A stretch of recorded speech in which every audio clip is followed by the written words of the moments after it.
This is Hidden Killers Week in Review. A look back at the most prolific stories of the week. This is Hidden Killers Live with Tony Brueski, Stacey Cole, and Todd Michaels.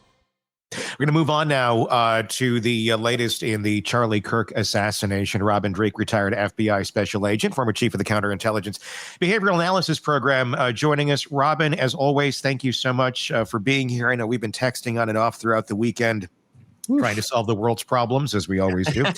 I'm sorry. I just, how refreshing is it to listen to Daybell go nuts?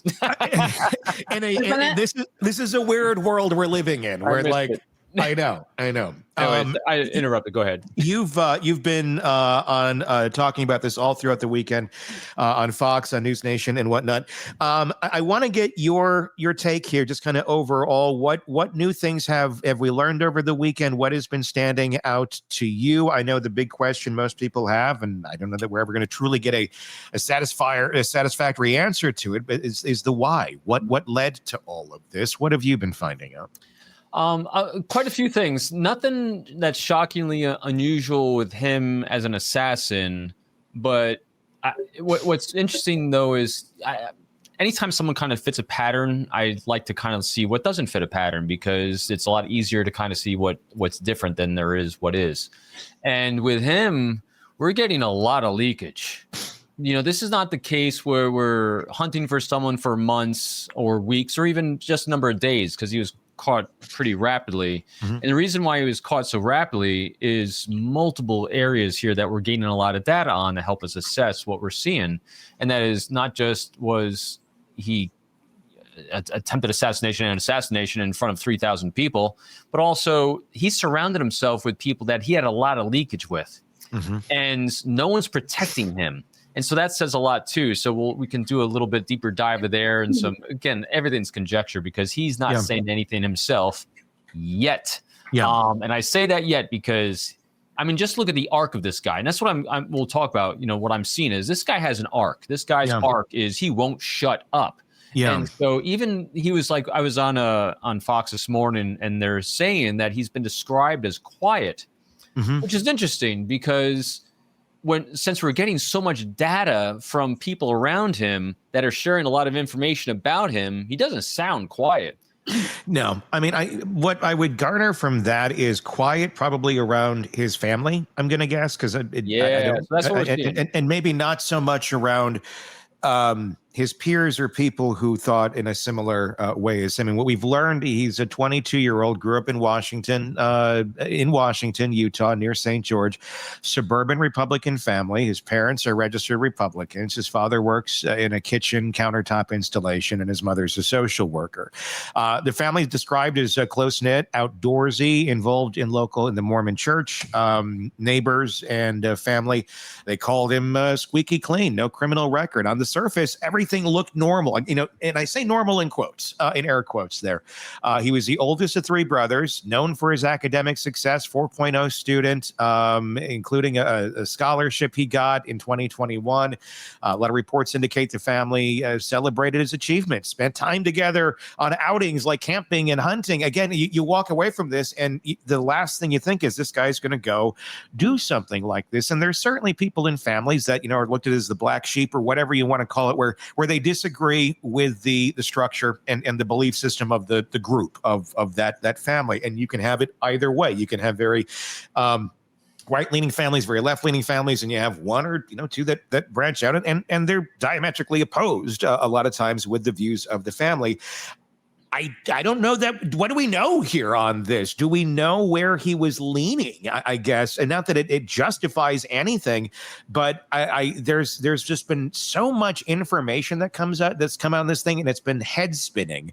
I don't know what. I just don't know what to believe, what to know right now, because there's so much misinformation. There's so much coming out on social media that's just nothing but crap, just feeding into people's fears and anger, both ways. I mean, it's sickening. It's just like, what is this? Give me your thoughts. This is what I've done all weekend nonstop. Yeah. Because And you're right on this one. There is so much data coming in that's created a lot of noise, and I can't stand noise because noise is distracting. People keep wanting me to analyze this symbol, analyze this etching. What's this mean? What's this mean? So I had to stop, and I'll walk everyone through my thought process and how I do this. And that is, so it's like, first of all, he does fit the exact pattern with some deviations of a lone wolf assassin. All right. Sure. So he's 22 years old. And I think I want to really point out this 22-year-old aspect too, because he is not at the age yet where the prefrontal lobe's fully formed. So he's definitely more inclined to emotional impulse, because I have said, and others have said, but I definitely said at the very get-go, that's not a professional hit, because he had a plan, but just not a good plan. And then some people are saying, oh, but he ran circles around the Bureau and FBI. No. So, and one reason why I say that is because when your emotional brain is engaging, acting, strategizing, it is not a thoughtful brain. So let's just, and so I'll go on this point, then I'll go on the larger point. Yeah. So if we're looking at assessing, if we want to get in our own cult of comparison here, a really good example of someone who actually did have law enforcement running circles around themselves for years and years, who was a lone assassin, Ted Kaczynski. Sure. Yep. There's a guy that sat in the back, strategized, employed, analyzed, took an action, learned, refined, did it again. So that one was working, and devastatingly. So this individual was not doing that. This is an emotionally hijacked individual. And so now let's look at boiling everything down to what would inspire, because again, we asked ourselves that question, how I reverse this. What would inspire someone to take this action? And so I go back, I take in all this data, and I think to myself, what is the most primal drive that we have as a species that inspires each of us to take action? Fear. All right, so if I understand as a species, fear is our greatest driver, and what applies to every single one of us, that we're always seeking our safety, security, and prosperity from our own point of view, what that means to us, and fear is my driver. So fear is what drove him. So then what happens is what inspired fear? So what inspires fear in general is fear of the unknown. And when do we have the unknown? And this really comes down to, I think, what the crux is that I've really boiled down here when I keep talking on the news, is that fear happens when curiosity dies. And so now we're going to put our way big conjecture hat on, and I'll apply to people in general, not to this particular situation, because I don't want to, we're just getting done talking about the Daybells, and they had an interesting religious background, and we have some challenges that there might have or may not have played an issue here. But what from my ideas and my conjecture happened is that he got rooted into being surrounded by a thought process on his beliefs and morals and ethics of the people around him, and it was put on him. And at a certain age, what happens is, at all of us as kids, as we're growing up, our families teach us how to be safe and to take care of us by judging the world around us, and they're going to instill in us our own morals, ethics, and beliefs until around age 9, 10, 13, basically when we go to middle school. Then all of a sudden we hit middle school and we start getting our own ideas.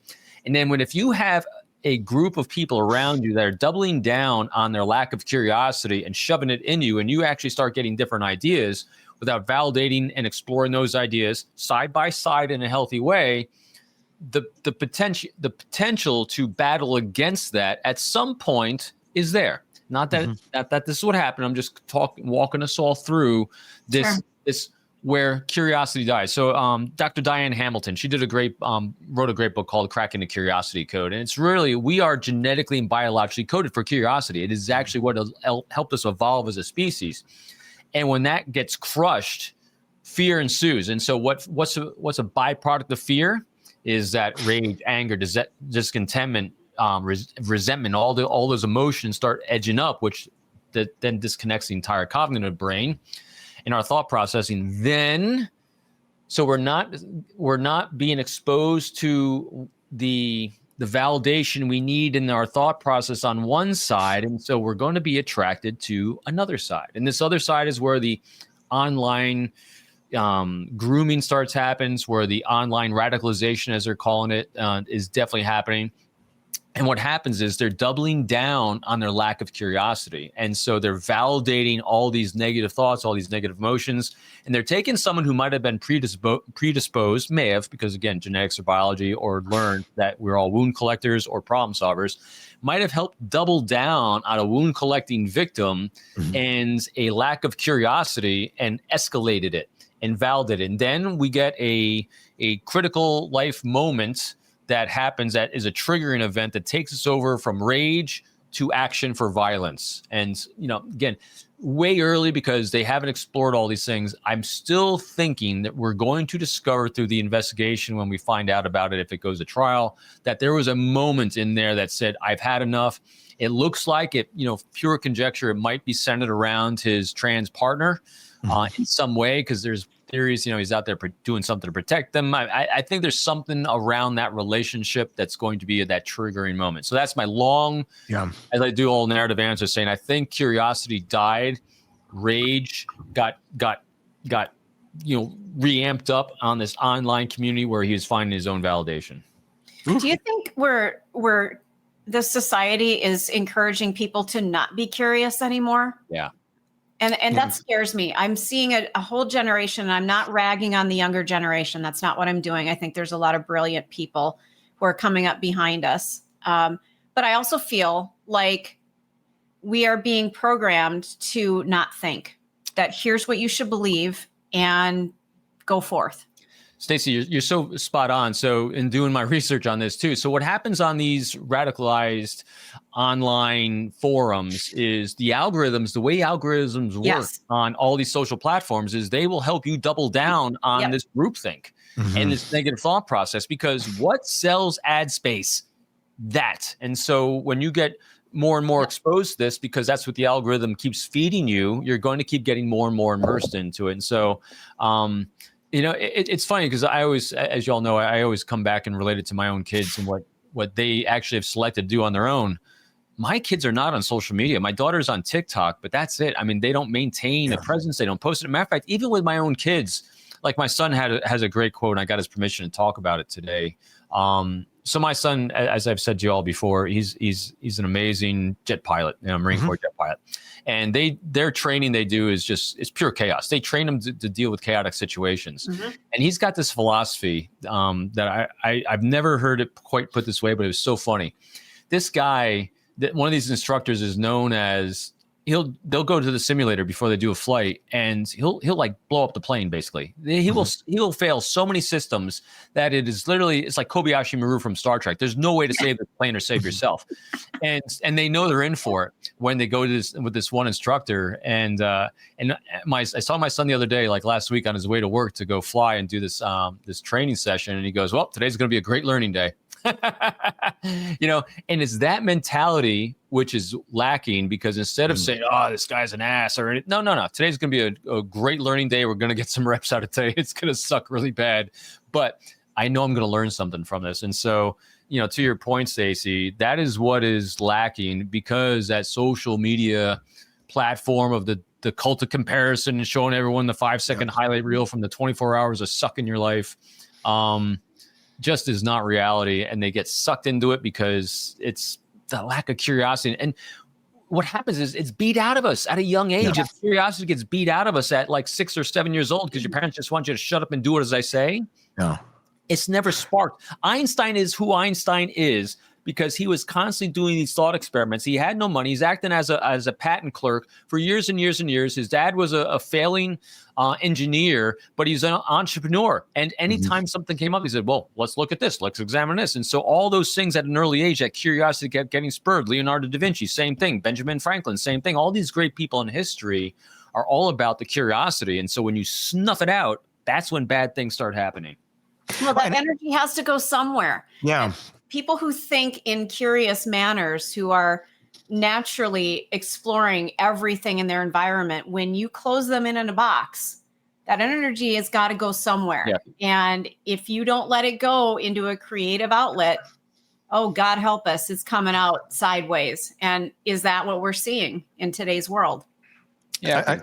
I feel like, I mean, when you look at this case, and this is just conjecture, just trying to observe and see what's going on here. When you have two very rigid lines of thinking. One, and they're both fear-based, where his very rigid line of thinking, he's been told his whole life, this is bad, this is horrible, you shouldn't do this. Very, the way it seems he was brought up. And I'm not saying it's wrong the way, I'm just saying this is how he was brought up from what we understand. So very, this is bad. Then he's discovering, he doesn't necessarily agree with that. He doesn't feel those same ways. Maybe he feels very differently.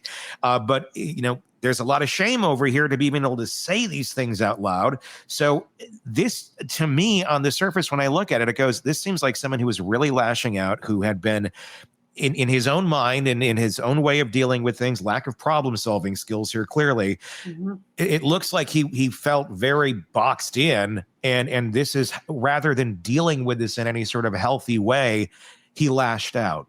And then the other side on this too, they feel very boxed in, and how dare this, somebody have this different opinion. We're going to lash this way. Nobody is doing any sort of problem solving or just trying to hear each other out and go, let's not be so afraid of each other. Let's listen to each other. Let's be curious about each other, because the solution lies in understanding each other and our differences. It doesn't lie in killing each other off. Want more on this case and others? Then press subscribe now and don't miss a moment of true crime coverage from Tony Brueski and the Hidden Killers podcast.